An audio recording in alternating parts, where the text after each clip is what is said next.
Bonjour à tous et bienvenue. Alors la dernière fois, on a un peu survolé la théorie d'Ocamel. Maintenant, il est temps de mettre les mains dans le cambouis, de passer à la pratique. On va découvrir ensemble, pas à pas, ce qui rend Ocamel si spécial. C'est bien plus qu'un simple langage, c'est vraiment une autre manière de voir le code. Une approche qui est à la fois super élégante, très puissante et, vous allez le voir, incroyablement efficace. Bon, la toute première chose qui frappe quand on regarde du code Ocamel, c'est sa concision. C'est vraiment ça. On se demande comment c'est possible d'exprimer des concepts parfois assez complexes avec aussi peu de lignes. Et l'avantage, c'est évident, moins de code à taper, ça veut aussi dire moins d'endroits où les bugs peuvent se cacher. Allez, un exemple concret, c'est toujours ce qu'il y a de mieux. Regardons ça. À gauche, on a du code en C pour calculer un PGCD, le plus grand commun diviseur, classique. À droite, la version Ocamel. La différence est flagrante, non ? Le code Ocamel est tellement plus court, plus direct. On a l'impression qu'il n'y a pas tout ce bruit autour, toute cette plomberie. Le code va à l'essentiel. Alors la grande question, c'est quel est le secret ? Eh bien, ce secret, il repose sur deux piliers fondamentaux. Ce sont vraiment les deux idées au cœur d'Ocamel qui expliquent tout, son élégance, sa puissance, sa sécurité. Ces deux piliers, ce sont le paradigme fonctionnel et le typage fort. Alors la programmation fonctionnelle, qu'est-ce que c'est au juste ? C'est vraiment un changement de perspective. Imaginez, avec la programmation classique, impérative, on donne une recette de cuisine à l'ordinateur. Fais ça, puis prends ça, modifie-le, c'est une suite d'ordres. En fonctionnel, c'est différent. On ne lui dit pas comment faire, on lui décrit ce que l'on veut obtenir. On pense en termes de transformation. On dit « prends cette donnée, applique cette fonction et voilà le résultat ». C'est beaucoup plus proche d'une définition mathématique, où pour une entrée donnée, on a toujours la même sortie. Et regardez, ça illustre parfaitement ce qu'on vient de dire. À gauche, pour calculer une factorielle, on a l'approche impérative, la fameuse recette de cuisine. On a une boucle, une variable qui change de valeur à chaque tour, on décrit toutes les étapes. Et à droite, la version Ocamel fonctionnelle. C'est une définition, c'est presque du français. La factorielle de 0, c'est 1, et la factorielle de n, c'est n fois la factorielle de n-1. On ne dit pas comment le calculer, on définit ce que c'est. Et voilà, la concision qu'on a vue tout à l'heure, elle vient de là. Ok, on a vu le premier pilier. Passons au second. Et ça, c'est vraiment le super pouvoir d'Ocamel, son système de typage. Il est à la fois fort et statique. Il faut voir ça comme un ange gardien, un filet de sécurité ultra performant qui analyse tout notre code et qui va attraper des tonnes d'erreurs potentielles avant même que le programme ait commencé à tourner. Là où certains langages sont, disons, un peu trop cool et essayent de deviner ce qu'on veut faire, Ocamel, lui, est très strict. Et c'est une bonne chose. Regardez cet exemple. On essaye d'additionner un nombre à virgule, un float, avec un entier, un int. Dans d'autres langages, ça passerait peut-être avec une conversion automatique qui pourrait cacher un bug. Ici, c'est non. Le compilateur s'arrête et dit « Attention, ces deux types ne sont pas compatibles. Il nous sauve d'une erreur potentielle. » Le message, c'est ça. Ocamel nous demande d'être clair, d'être explicite dans nos intentions. Si on veut vraiment additionner ces deux nombres, il faut lui dire « Ok, je veux que tu convertisses cet entier en flottant ». On utilise pour ça la fonction floatOfInt. Alors oui, ça demande une petite action en plus, mais le gain est énorme.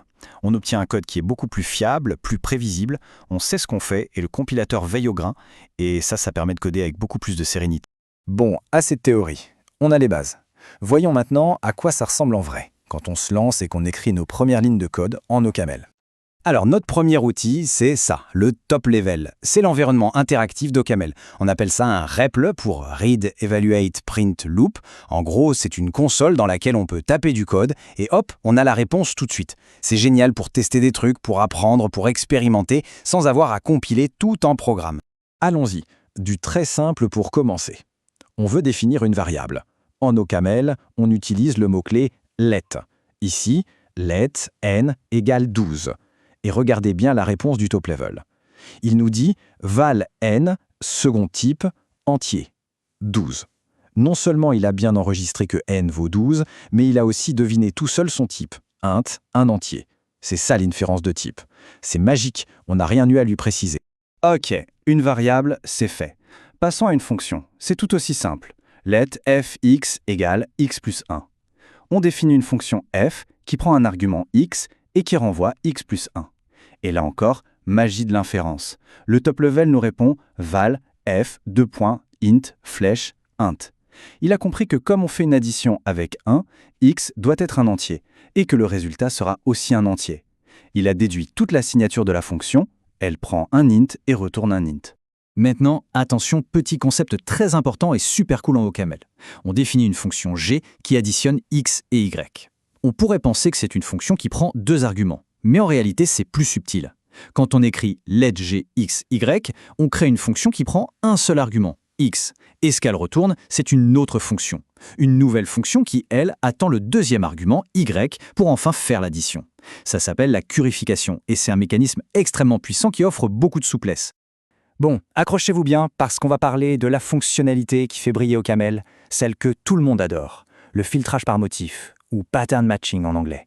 C'est une façon incroyablement élégante et sûre de gérer toute la logique conditionnelle de nos programmes. On pourrait dire que c'est comme une instruction switch qu'on trouve dans d'autres langages, mais sous stéroïdes. C'est beaucoup plus puissant. Ça ne se contente pas de vérifier une valeur, ça permet de regarder la structure même des données, de les décomposer, tout ça de manière super lisible et concise. Le principe est simple, on prend une valeur, et on la compare à une liste de motifs, de cas de figure, les uns après les autres. Dès qu'un motif correspond, on exécute le petit bout de code qui va avec, et c'est tout. On s'arrête là. Et le truc génial, c'est que le compilateur OCaml est notre partenaire. Si on oublie un cas possible, il nous le dit, il nous prévient. Attention, tu n'as pas géré cette situation. Fini les oublis qui se transforment en bugs. Regardons cet exemple de pierre-feuille-ciseaux. On génère un nombre aléatoire entre 0, 1 et 2, et ensuite on fait un match sur ce résultat. Si la valeur est 0, on renvoie la chaîne de caractères pierre. Si c'est 1, feuille. Si c'est 2, ciseaux. Et ce dernier cas, avec le tiré-bas underscore, c'est le motif joker. Il veut dire tout le reste. Même si on sait que random.n3 ne peut pas renvoyer autre chose, c'est une bonne pratique pour être sûr de couvrir tous les cas. Le résultat? Du code limpide, facile à lire et blindé contre les erreurs. Alors pour résumer, qu'est-ce qu'on a vu? On a la concision et la clarté qui viennent de l'approche fonctionnelle, on a la sécurité à toute épreuve grâce au typage fort, et on a la puissance d'expression avec le filtrage par motif. C'est vraiment ce cocktail des trois qui fait d'OCaml un outil aussi génial pour créer des logiciels qui sont non seulement performants, mais aussi et surtout très robustes. Et je voudrais finir sur une petite réflexion. On a souvent tendance à penser que la rigueur, les règles, ça limite la créativité. Mais en découvrant un langage comme OCaml, on peut se poser la question inverse. Et si finalement, le fait d'avoir un cadre de travail aussi sûr, aussi solide, qui nous évite de nous soucier de toute une catégorie de bugs, et si ce cadre était justement ce qui nous libérait l'esprit pour nous concentrer sur l'essentiel, la créativité et la construction de choses vraiment audacieuses?